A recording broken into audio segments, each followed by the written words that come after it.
Woi, Mi. Apa? Aku ada pertanyaan ini. Apa pertanyaannya? Kau punya keresahan gak sih soal mahasiswa gitu? Ya punyalah. Orang sekarang zamannya lagi susah banget. Ekonomi orang tua, ekonomi kita sendiri pun juga kan. Nah, Oke. sedangkan UKT sekarang kasusnya sedang marak-maraknya tidak ada potongan. Nah ini ya bagaimana kita nggak menikmatin fasilitas di kampus lagi kan. Nah ini kan menjadi sebuah problematika yang resah gitu. Jadi kan keresahan mahasiswa. Artinya ada keresahan di ranah itu apa? Administrasi dan keuangan begitu bagi mahasiswa begitu. Ya begitulah. Tentu. Kau tahu nggak? HMJ, Himpunan Mahasiswa Jurusan Organisasi Prodi, Iya. di punyaku. Kau juga HMJ kan? HMJ. Iya di AMJ sih. Iya.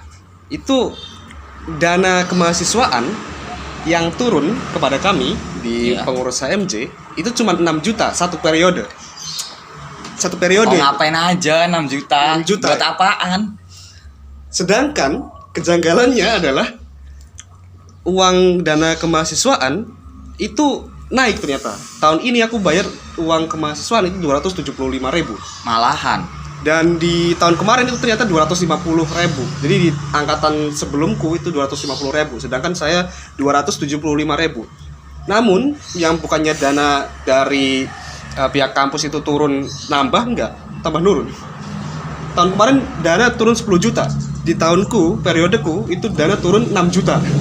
Tapi kita bayarnya lebih. Itu gimana? Janggal kan? Ya janggal banget lah. Kita kan sekarang mahasiswa ya, mahasiswa. Bukan lagi anak SMA. Jadi gini, kita itu kan diajari kritis ya di kampus ya, di kelas ya.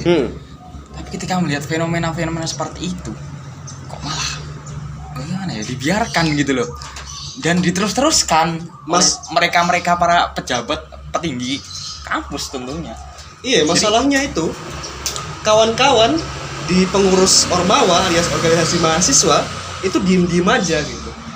Dengan jelas-jelas kejanggalan seperti itu mereka diem-diem aja gitu. Kayak nggak peduli. Kayaknya mereka nggak paham ya. Termasuk kayaknya aku juga nggak tahu ya paham apa enggak ya. Tapi ya bodo amat lah. Tapi aku melihat kejanggalan lah gitu. Nah ini sebenarnya kan termasuk daripada keresahan mahasiswa juga. Sudah jatuh ditimpa apa itu ketimpa pohon ya. Waduh, tidak tangga ya pohon. Iya. Jadi gini loh, kita resah tapi kita nggak tahu cara mainnya gimana gitu. Iya. Gimana kalau kita bahas dalam obrolan santuy pada sore hari ini? Kayaknya menarik tuh. Iyalah, kita kan mau ngopi sekarang kan. Ngeteh ini. Iya sih. Itu pertama. Itu organisasi mahasiswa itu pun udah aktivis begitu ya. Aktivis dalam tanda kutip ya. Ya bangga sih sebenarnya. Kalau nggak bisa memperjuangkan nasib mahasiswa yang mengeluh ya. Apalagi yang perekonomiannya menengah ke bawah. Namanya bukan aktivis. Ya gini loh. Aktivis itu kan ada outputnya, dia mengaktifkan gitu. Dia aktif dalam organisasi yang menjadi motor penggerak. Tapi faktanya apa gitu loh. Kan nggak ada gitu. Siapa itu cewek lewat, Bos? Orang lain. Ngomong-ngomong soal cewek ini, kau paham nggak? Kau sadar nggak kalau ternyata di lingkungan kita di mahasiswa itu yang dibicarain sama pemuda-pemuda yang katanya berpendidikan itu apa? Cewek, bro. Kau punya pacar belum? Gitu anjir. Duduk tongkrongan begitu, set gitu ya, duduk. Kau punya pacar tidak? Anjir. Terus gibah, kalau gibah begitu sekarang gibahnya adalah itu teman kita sudah glowing ya gitu. Namanya siapa itu? Aduh. WhatsApp. Jadi Cuman gini. Apa itu? Suara apa itu? Jadi ibarat apa ya? Ibarat sebuah gelas itu ringan banget gitu loh obrolannya. Padahal fenomena sekarang ini, keadaan situasi dan kondisi sekarang ini menuntut mahasiswa untuk berpikir gitu loh, untuk berpikir ke depannya. Bagaimana masa depan bangsa, umat dan bangsa nanti gitu loh. Tapi yang diobrolkan adalah semacam itu. Nah, ini kan juga menjadi sebuah keresahan juga. Sebenarnya banyak sih, nggak hanya soal UKT di kampus, tapi terkait dengan budaya-budaya hedonis tadi. Hedonis. Saya benci sekali dengan para pemuda TikTok yang statusnya mahasiswa duduk di warung kopi, Instagram story, kemudian Tidak ada isi gitu loh yang ada di yang di bawah. yang di situ. diobrolin cuma gibah gitu. Dan itu Gimana? sering. Itu kedua. Jadi kita punya dua keresahan ini. Kita telah mengentangi dua keresahan. Pertama adalah para mahasiswa itu apatis ya, nggak Ya, peduli apatis. men. Walaupun ada kejanggalan di perguruan tinggi itu nggak peduli men. Ya gimana gitu. Kalau ngelawan kampus nanti kita di DO. Itu pertama. Yang kedua, Skorsing lah minimal ya. skorsing. Yang kedua itu budaya hedonistik kawan. Gara-gara platform TikTok. Ya Nggak juga sih, nggak sebenarnya sih juga. platform TikTok itu ada sisi positif. Iya, ada Banyak positifnya. banget sebenarnya. Namun banyak sekali ya, terutama kawan-kawan mahasiswa sekarang ini, ya tidak luput saya juga dan Anda ya. Sebenarnya sih. Jadi Iya. kita kawan-kawan di sini ya, kita berbicara tidak bukannya kita itu sok benar gitu. Enggak, bukannya kita Nggak paling juga, benar, nggak tapi juga. kita berbicara mengenai nilai-nilai idealnya yang harus kita capai di situ. Ya sesuai dengan podcast kita. Malah di podcast kita kan namanya apa? Marah. Marah. Apa itu marah? Mahasiswa resah. Itu keresahan kami kawan. Jadi kita tuh resah aja gitu rasainnya. Kita ngobrol soal keresahan kita aja gitu. Itu yang kedua ya. Yang ketiga. Apa saya lupa. Kau ada keresahan lagi nggak? Lebih ke ranah intelektual sih sebenarnya. Jadi Ah. kawan-kawan mahasiswa sekarang ini ya, terutama saya sendiri ya, aku sendiri itu mengeluhkan tugas-tugas di kampus itu banyak. Terus Iya. kemudian kemudian bagaimana cara menyelesaikan tugas-tugas tersebut, bagaimana cara membagi waktunya dan lain sebagainya. Nah, tapi di luar itu semua kita tidak mau belajar gitu loh. Jadi kebodohan itu sedang menyebar ya, sedang bereksistensi Itu pada yang- tubuh mahasiswa hari ini. Yang aku maksud itu, yang Sore mau, ini. yang mau aku bicarain itu yang ketiga itu soal korek. koreknya hilang kawan. Kok kenapa di sini? Biar mesra kayak Soekarno. Nggak nyala. Ini macet deh. Channel. Bawain, bawain loh.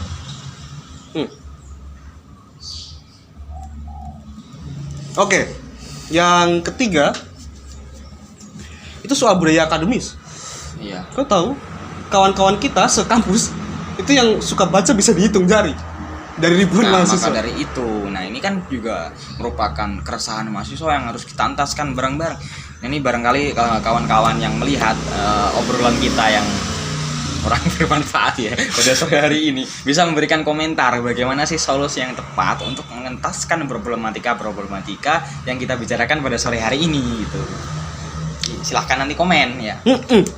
Jadi, Kita sangat mengharap Jadi begini. solusi. semisal di budaya akademik itu ada budaya kritik begitu ya. Iya. Ada budaya kritik akademik gitu. Itu orang-orang di mahasiswa itu nggak siap dengan budaya kritik. Kenapa? Ketika kita berbicara di forum misalnya begitu, terus kemudian kita berbicara dengan bahasa kritik bahwasanya ini tidak sesuai dengan kondisi yang diidealkan gitu. Mereka yang ngapain? Marah bro, jadi pencaksilat bro. Ayo, Sebenarnya ini adalah kritis. penghinaan. Ayo kelut. Kritis itu nggak harus anarkis. Tidak, oke. Jadi kalau boleh berbicara mengenai cendekiawan, salah satu cendekiawan Muslim yaitu Imam Yahya bin Ismail al-Muzani itu pernah mengatakan ta'ammatni binushika bin firadi wa jannibni an-nasihata fil jamaah.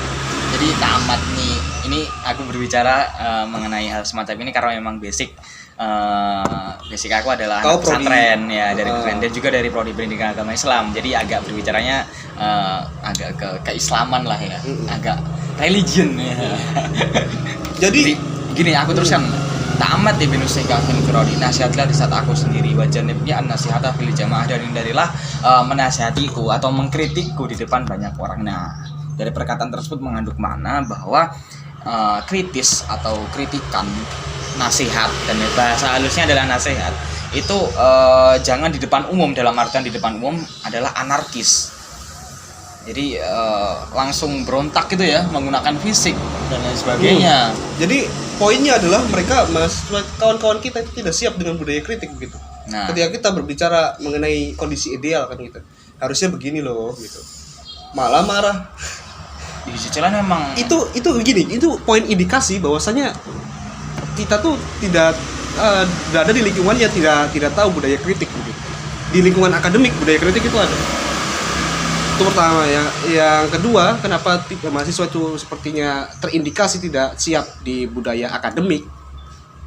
Itu adalah kita tidak terbiasa membaca. Kawan-kawan kita yang betul. di Ya, kampus itu bisa dihitung jari begitu siapa yang suka baca begitu. Bayangin, kita setahun itu ngeluarin berapa sarjana di Indonesia? Gak usah di Indonesia, dari Ponorogo aja. Berapa ribu itu? banyak. Kalau di seluruhan di Indonesia itu berapa juta itu? Tapi tingkat literasi kita itu terendah di dunia. Itu kan, terus kalian kuliah ngapain bro? Walaupun aku juga kayak gitu sih, Nah, tapi itu ya kan- maksudnya kita gitu. Nah itu Kita kan juga semua. menjadi keresahan. Ngapain aja kuliah gitu loh? Mm-mm. Apakah kuliah hanya sandiwara agar tidak dianggap pengangguran ya? Apakah seperti itu? Nah, ini kan menjadi sebuah keresahan yang harus kita entaskan bersama kawan-kawan. Jadi mari kita cari solusi bersama. Dari tadi kita membahas terkait dengan keresahan masalah UKT ya yang ada di kampus. Kemudian yang kedua apa tadi? Yang kedua Ya, yang pertama itu soal mahasiswa tidak peduli men, apapun yang terjadi di kampus pun tidak peduli men. terkait kebijakan salah satunya UKT. Kedua- Yang kedua adalah akademik tadi ya, akademik. Akademik. Sambat kalau bahasa daerahnya, daerah bahasa Jawanya sambat nih. Mengeluh, resah ya dengan tugas-tugas dan lain sebagainya. Namun tidak mencukupkan diri dengan intelektual. Oh, yang kedua itu Ilmu. Yang kedua itu budaya hedonistik kawan. Oh iya itu. Yang ketiga ya itu. Yang ketiga itu. tadi. Yang ketiga itu soal kesiapan akademik. Jadi kayak bener-bener anak-anak kuliah itu kayak lulusan SMA aja gitu. Nggak ada apa ya? Nggak ada mencerminkan insan akademis gitu, tidak. Lulusan SMA bro. Baik lagi yang kita rasain gitu ya. Jadi ini based on pengalaman kita. Entah apa kita memang ada di kota skala kedua yaitu kota Ponorogo yang SDM-nya mungkin masih kalah dengan kawan-kawan di kota besar atau gimana nggak tahu ya. Tapi pengalaman kita kayak gitu lah.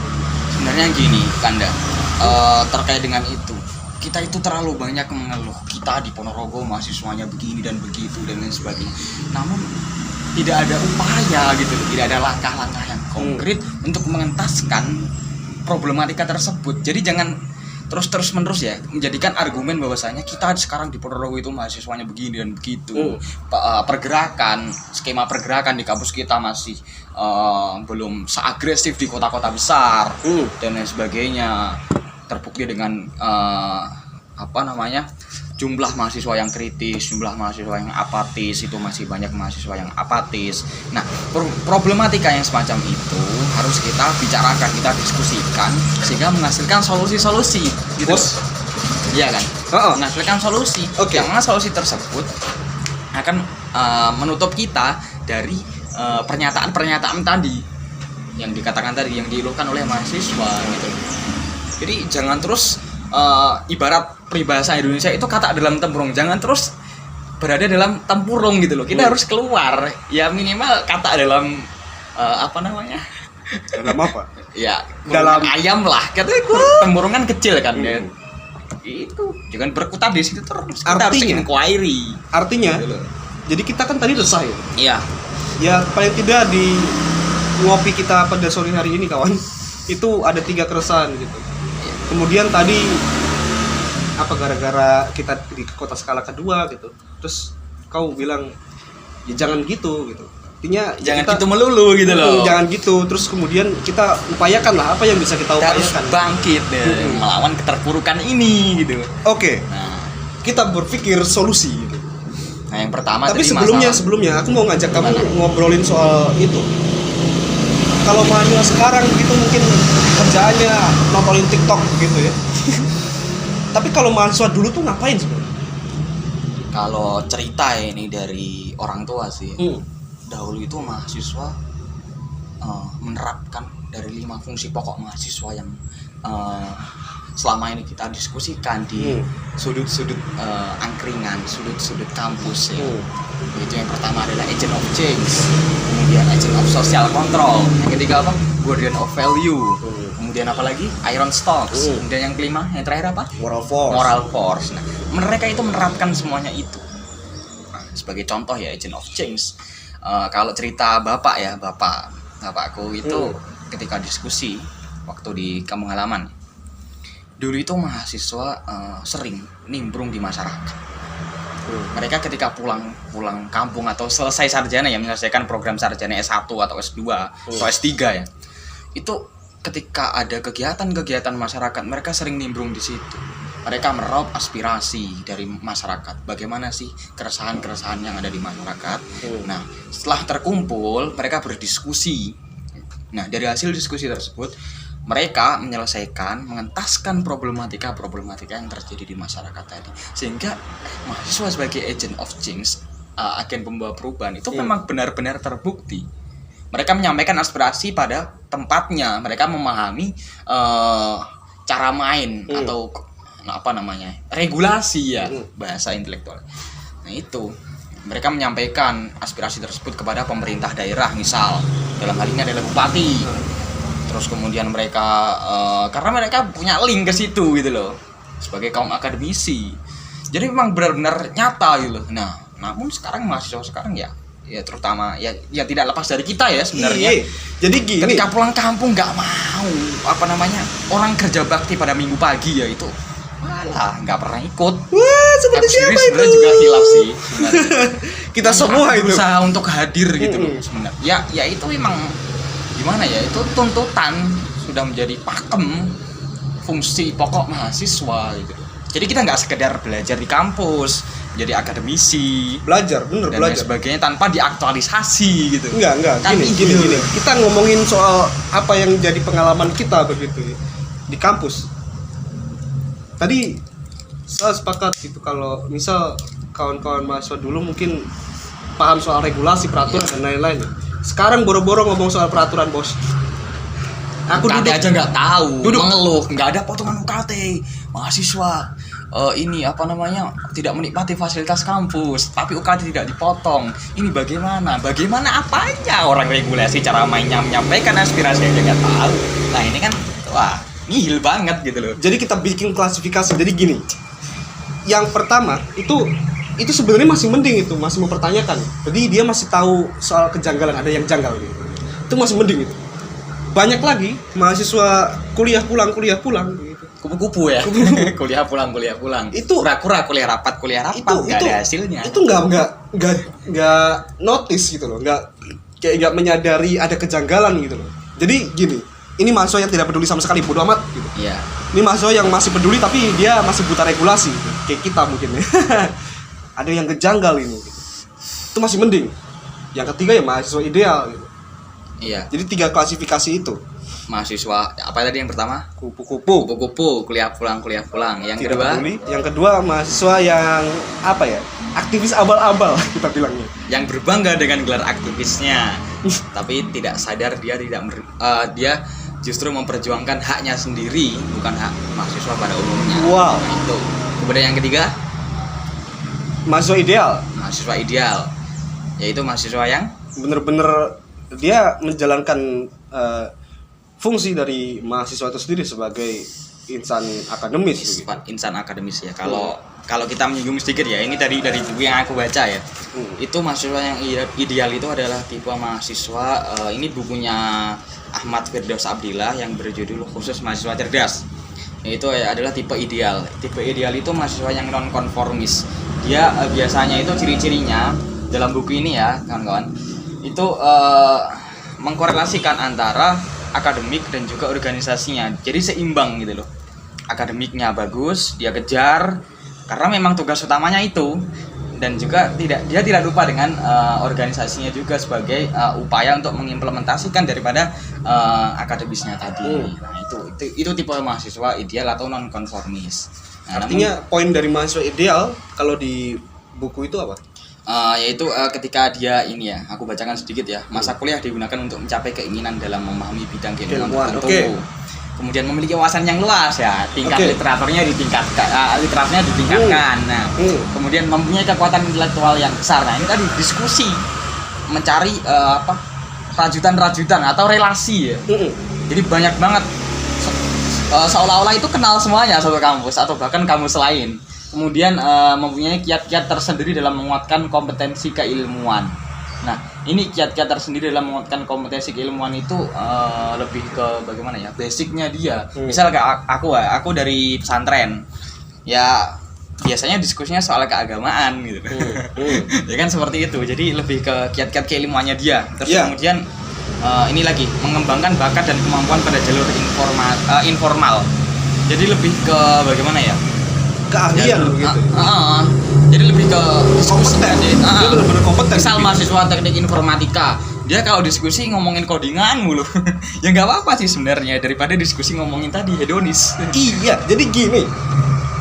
Nih, himpunan mahasiswa Islam gini ya. Ini bukan kita apalah promosi-promosi enggak lah gitu ya. Ini pengalamanku. Saya suka di sini, soalnya organisasi ini dibangun sebenarnya dulu ada sosok bernama Rafran Panin, pendiri organisasi ini yang itu jadi salah satu Stakeholder ya. pahlawan nasional ya sekarang. Iya. Nah itu memiliki gagasan, yaitu dia melihat kondisi mahasiswa di Yogyakarta saat itu tahun 1947 begitu ya. Itu ada kultur-kultur atau iklim-iklim hedonis begitu. Jadi yang resah itu ternyata bukan cuma kita doang, kan? Di dulu itu juga ada resah, ada beberapa pendahulu kita yang resah begitu. Kemudian melihat itu, salah satu gagasannya akhirnya dilahirkanlah ini, dibentuk himpunan mahasiswa Islam ini. Jadi poinnya adalah dari pengalamanku, aku suka di sini ngopi, sama-sama minum kopi. Bedanya kalau orang-orang yang saya tidak suka begitu, yang saya resahkan dari tadi kita resahkan itu ngopi gibah. Kita ngopi, aku pengen ngobrol soal apalah, intelektual apalah, kita bicara soal satu hal yang lebih akademis begitu. Jadi walaupun ada narasi-narasi yang dibangun di situ untuk mewujudkan jadi mahasiswa yang ideal tadi, sebenarnya kan itu. Jadi gini loh, kalau menurutku ya, ketika kita menjadi mahasiswa ya totalitas gitu loh, jangan setengah-setengah. Kuliah hanya sebagai apa tadi, sandiwara agar tidak terlihat menganggur. Nah ini kan sebenarnya sebuah bukan sebuah hal yang lucu ya. Kalau kita terapkan kawan-kawan kita itu kayak misal di habis SMA nih lulus, ngapain? Fresh graduate. Temen-temenku kuliah tuh, Nah, nggak tahu mereka kuliah ngapain. Aku kerja apa kuliah? Kuliah aja deh, ikut teman-teman, biar tidak dikira pengangguran gitu. Aku kuliah aja gitu. Wah, itulah salah satu disorientasi dari dunia akademik. Jadi kalau misal kawan-kawan yang masih SMA itu nonton gitu, kalau kau nggak siap di lingkungan akademik gitu, nggak siap menjadi insan akademis yang dicita-citakan begitu, nggak usah kuliah, men. atau kalau terpaksa kuliah karena tuntutan orang tua, dan tadi kan kita berbicara mengenai masalah ya, keresahan mahasiswa. Ya, mari bergabung di himpunan mahasiswa Islam. Mana ada kayak sebuah solusi gitu loh. Jadi biar nggak parah-parah banget gitu jadi mahasiswa. Jadi kayak apa ya? Dulu itu mahasiswa itu ketika melihat keresahan itu langsung bikin apa ya, kayak kumpulan-kumpulan circle gitu kalau bahasa sekarang ya. Terus di situ kita bicarakan gagasan gitu. Gagasan, terus gimana caranya keresahan kita itu ada pengupayaan agar keresahan kita itu menjadi terbaiki gitu. Artinya dibenahi begitu. Jadi kalau dulu coba kita ngobrolin soal sejarah lah. Aku pengen tahu. Kalau terkait dengan sejarah pergerakan mahasiswa aku masih kurang mendalami. Jong Islamic Bond, kau tahu kan? Sekilas sih. Ya udah, kasih tahu aja aku. Jadi Yang kau tahu aja. kalau kita samakan dengan sebenarnya ya, himpunan mahasiswa Islam ini berdiri 1947 ya. Yang sebelum itu sudah ada perkumpulan-perkumpulan pemuda, mulai dari Young Islamitan Bond, Young Celebes, Young Minahasa, Young Java, terus kemudian Young Minahasa, banyak banget sih. Terus Sarekat Islam dan lain sebagainya. Itu mereka itu membuat perkumpulan-perkumpulan tadi Nah, perkumpulan itu tadi akhirnya disatukan dalam sebuah kongres ya, yang terkenal dengan yang menghasilkan itu Sumpah Pemuda ya. Oke. Nah, intinya apa dari situ? Jadi mereka itu sering berkumpul, ngopi, diskusi dan lain sebagainya, itu menghasilkan gagasan-gagasan yang mana gagasan-gagasan tersebut itu sangat manjur gitu loh untuk mengubah kondisi negara pada saat itu, atau negeri kita, Nusantara pada saat itu, sehingga terwujudlah kemerdekaan negara kita gitu. Jadi memang ada outputnya. Jadi memang sebenarnya negara ini berdiri dengan darah-darah pemuda. Iya. Kita ngapain nonton TikTok? Nah itu yang kita rasakan. Jadi sebenarnya akhirnya poinnya adalah bisa kita identifikasi mana organisasi yang benar-benar baik buatmu dan organisasi yang ternyata tidak paham apa-apa gitu. Kalau sekarang kan udah nggak ada yang Islami dan Yong yang itu ya, pemuda, kumpulan pemuda. Ya sekarang kita harus mencari organisasi yang memang benar-benar progresif gitu loh, mewujudkan cita-cita stakeholder bangsa ini gitu. Jadi harus memang memilah dan memilih gitu. Jadi benar-benar kalau kau ditawarin organisasi, benar-benar milih lah, benar-benar tahu lah mana organisasi yang sebenarnya itu progresif dan organisasi yang enggak gitu. Yang kita bisa mengentaskan keresahan-keresahan mahasiswa tadi yang kita singgung di awal. Kita nggak ngomongin masuklah kumpulan mahasiswa Islam, kalau kau nggak pengen ya udah nggak usah masuk gitu. Kita kebetulan keresahan kita seperti ini, kita berada di lingkungan yang tepat gitu, menjadi antitesa atau lawan dari kawan-kawan yang mungkin kita agak kurang suka, yaitu mahasiswa hedonistik begitu. Karena salah satu faktor organisasi ini berdiri itu adalah melihat budaya hedonistik itu. Jadi organisasi ini didirikan sebenarnya itu apa ya? Kayak ini mahasiswa saat itu di Yogyakarta itu hedon semua ini. Lagi kita bikin organisasi lah gitu. Kita kumpul dan kita bikin gagasan lah gitu. Jadi ada 4 Ya. 4 poin yang menjadikan himpunan mahasiswa Islam ini berdiri. Yang pertama adalah kondisi umat Islam pada saat itu, umat Islam dunia. Kemudian yang kedua adalah kondisi umat Islam di Indonesia. Terus kemudian kondisi negara kita, negara Indonesia ini ya, negara Indonesia. Karena pada waktu itu pasca kemerdekaan 1945 merdeka, 1947 kita HMI berdiri ya. Nah sebelum itu banyak sekali pergolakan atau masih rentan lah, karena ya memang masih muda, negara ini masih muda. Terus kemudian yang keempat adalah kondisi mahasiswa dan perguruan tinggi pada saat itu. Nah semuanya ini mengalami keterpurukan gitu loh, mengalami kemerosotan. Nah bagaimana harus dientaskan problematika ini? Sebenarnya sama sih apa yang sebagaimana yang kita bahas tadi, cuman bedanya yang empat alasan berdirinya HMI ini adalah alasan yang universal banget ya, yang besar ya.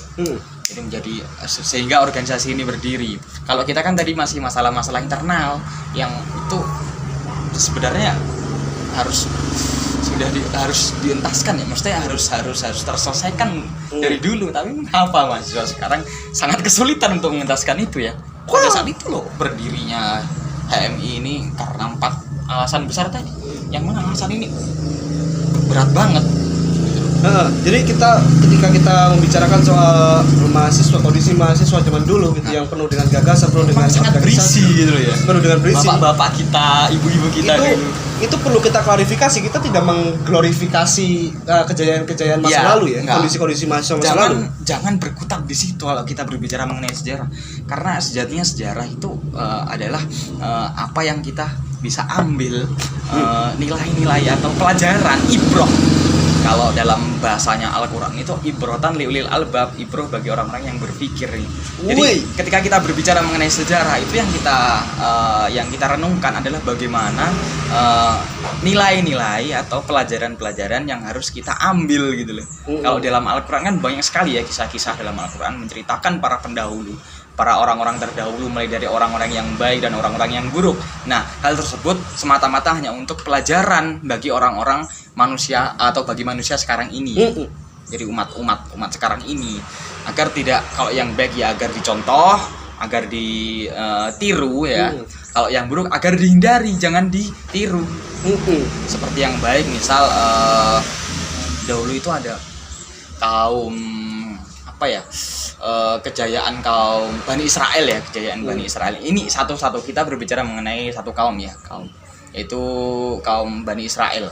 Bani Israel itu memiliki masa kejayaan yang sangat cemerlang, atau masyarakat madani ya kalau sekarang. Namun dengan kecemerlangan tadi mereka lalai dari Tuhan, dari Allah Subhanahu wa taala, sehingga Allah menurunkan cobaan-cobaan atau azab ya dalam bahasanya, sehingga mereka mengalami kemerosotan yang sangat pesat. Nah, hal tersebut, kemerosotannya tadi itu jangan kita contoh, tapi kecemerlangannya yang kita contoh, ya kan seperti itu. Poinnya mahasiswa juga seperti ketika itu. melihat sejarah itu sebagai bahan pembelajaran gitu. Ya, Bagaimana kemudian kondisi mahasiswa dulu itu bisa benar-benar berisi dan bergagasan gitu. Terus kenapa kita sekarang di era yang lebih berkemudahan gitu malah nontonin TikTok mulu dan pacaran mulu? Kalau dalam kalau katanya kiai saya dulu, kiaiku dulu di pesantren itu gini, barangkali dengan mereka dahulu itu kan mereka itu dulu mereka tidak semudah kita ya. Akses sekarang itu nggak semudah sekarang. Jadi barangkali dulu itu diberkahi dengan itu. Oke, jadi kesulitan tadi karena dengan itu ada usaha atau ikhtiar nih, atau jihad lah ya. Usaha memperjuangkan bagaimana untuk kebaikan masa depan nantinya. Nah, namun sekarang banyak sekali kemudahan, banyak sekali akhirnya kita lalai gitu loh. Jadi poinnya itu. Jadi sebenarnya ketika kita itu berada di kondisi yang terlalu nyaman, revolusi itu tidak tercipta dari kondisi kenyamanan, kawan. Jadi ya, kau bayangin dulu itu kita buat mempertahankan negara ini, mahasiswa saat itu bingung, bro. Musuhnya idamanmu. Enggak, bedil, bro. Jadi senjata tajam lah. Jadi mungkin ya tekanan seperti itu membuat resources atau sumber daya manusia itu tertekan dan kemudian berkembang. Iya. Lebih berkembang. Bagaimana caranya kita kan genting ini? Kau bayangin secara psikologis apabila kita dihadapkan pada situasi genting, kita menjadi tertekan dan kemudian kita berpikir bagaimana caranya kemudian kita ke depan bisa mempertahankan gagasan kita, mempertahankan negara ini misalnya dalam saat itu ya. Ya kayak gitu. Jadi tekanan-tekanan seperti itu yang membuat orang-orang besar itu terlahir di masa lalu. Akhirnya begitu kawan. Ya itulah yang dikatakan Che Guevara. Revolusi tidak terlahir dari tempat tidur. Mungkin esensi yang dimaksud oleh Che Guevara adalah revolusi atau kemajuan itu tidak terlahir dari kondisi yang terlalu nyaman.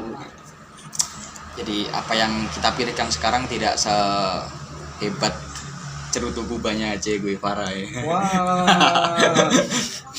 Jadi dengan cerutu Kubanya Che Guevara dan juga kopi, mereka dengan Fidel Castro ya menciptakan gagasan-gagasan yang akhirnya menghasilkan revolusi Kuba.